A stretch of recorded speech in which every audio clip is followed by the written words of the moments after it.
Let's say a word about dreams. We all have thoughts which we never knew we had. They are too uncomfortable, too incompatible with our adult self to be remembered. Yet they are often disturbing, rumbling under the surface like lava in a volcano. The dream is the royal road to these thoughts, the royal road to the unconscious. This is the story of how Sigmund Freud's ideas about the unconscious mind were used by those in power in post-war America to try and control the masses. Politicians and planners came to believe that Freud was right to suggest that hidden deep within all human beings were dangerous and irrational desires and fears. They were convinced that it was the unleashing of these instincts that had led to the barbarism of Nazi Germany. To stop it ever happening again, they set out to find ways to control this hidden enemy within the human mind.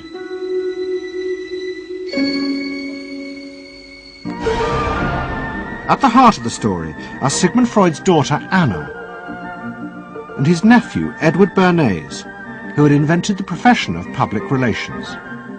Their ideas were used by the US government, big business and the CIA to develop techniques to manage and control the minds of the American people. Those in power believed that the only way to make democracy work and create a stable society was to repress the savage barbarism that lurked just under the surface of normal American life.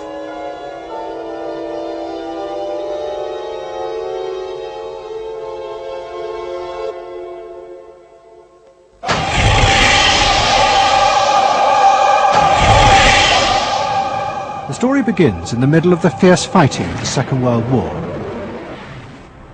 As the fighting intensified, the American army was faced by an extraordinary number of mental breakdowns among its troops.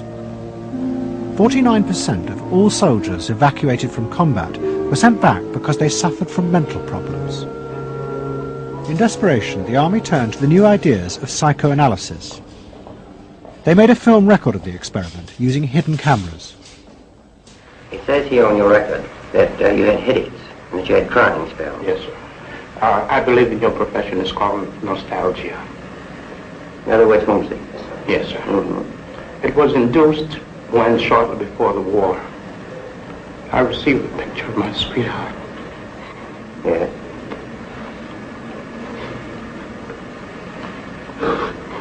Mm-hmm.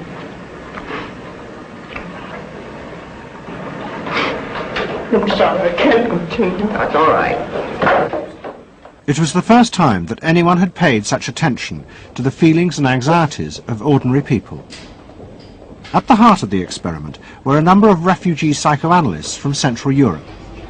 They worked with American psychiatrists to guide and shape the project.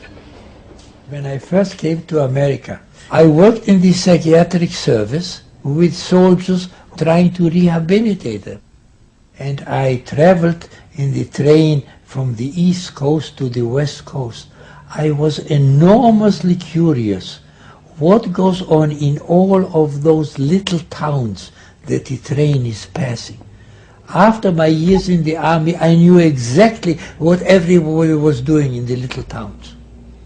Because I saw so many people who came from there.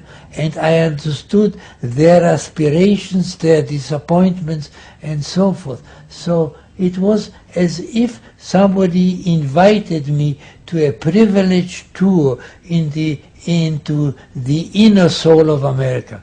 I'm not doing this deliberately, so Of course please you are. believe me. I do believe you. A display of emotion is sometimes very helpful. Yeah, I hope so, sir. Sure, it gets it off the chest. Well, sir, to be perfectly honest with you, I'm very much in love with my sweetheart. She has been the one person that gave me a sense of importance, and that through her cooperation with me, we were able to surmount so many obstacles. Take it easy now, just talk to... The psychoanalysts used techniques developed by Freud to take the men back into their past. They became convinced that the breakdowns were not the direct result of fighting. The stress of combat had merely triggered old childhood memories. These were memories of the men's own violent feelings and desires, which they had repressed because they were too frightening. Think deeply. Let's go back. When was it you... To the psychoanalysts, it was overwhelming proof of Freud's theory that underneath human beings were driven by primitive, irrational forces. You won't die. World War II was a major shattering experience because I discovered the enormous role of the irrational in the lives of most people. That I can say, that I learned, that the ratio between the irrational and the rational in America is very much in favor of the irrational. That there is much greater unhappiness, much more suffering, much more. A sadder country than one would imagine it from the advertisements that you get. A much more problematic country. Victory in the Second World War was celebrated as a triumph of democracy. But in private, many policymakers were worried about the implications of the analysis of the soldiers. It seemed to show that underneath every American were irrational, violent drives.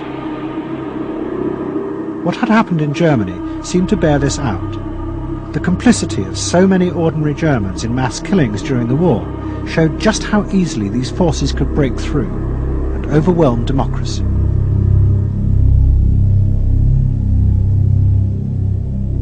Planners and policymakers had been convinced by their experiences during World War II that human beings could act very irrationally because of this sort of teeming and raw and unpredictable emotionality, the kind of chaos that lived at the base of human personality could, in fact, infect the society, social institutions, to such a point that the society itself would become sick. That's what they believe happened in Germany, in which the irrational, the anti-democratic, went wild. Well, it was a vision of human nature as incredibly destructive, and they were terrified that Americans would in fact behave that way, or were capable of behaving that way, and they wanted to avoid a rerun of that. So what is needed is a human being that can internalize democratic values so that they are not shaken with the storm. And psychoanalysis carried in it the promise that it can be done. It opened up new vistas as to how the inner structure of the human being can be changed so that he becomes a more vital, free supporter and maintainer of democracy. The psychoanalysts were convinced they not only understood these dangerous forces, but they knew how to control them too. They would use their techniques to create democratic individuals, because democracy left to itself failed to do this.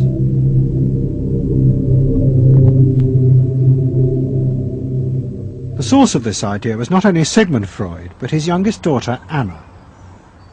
She had fled with her father to London before the outbreak of war, and after he died, Anna Freud became the acknowledged leader of the world psychoanalytic movement. She saw her job as to fulfill her father's dream of making his ideas accepted throughout the world. At the center of the Freud movement stood Tante Anna, because she managed to work herself into that position. She was recognized as that, and not just because she was the daughter. She worked on that. She was rather forbidding. She was not, to me, a warm person, not an aunt you could kiss or put your arms around. Not at all. And her whole life rotated around the spreading of psychoanalysis.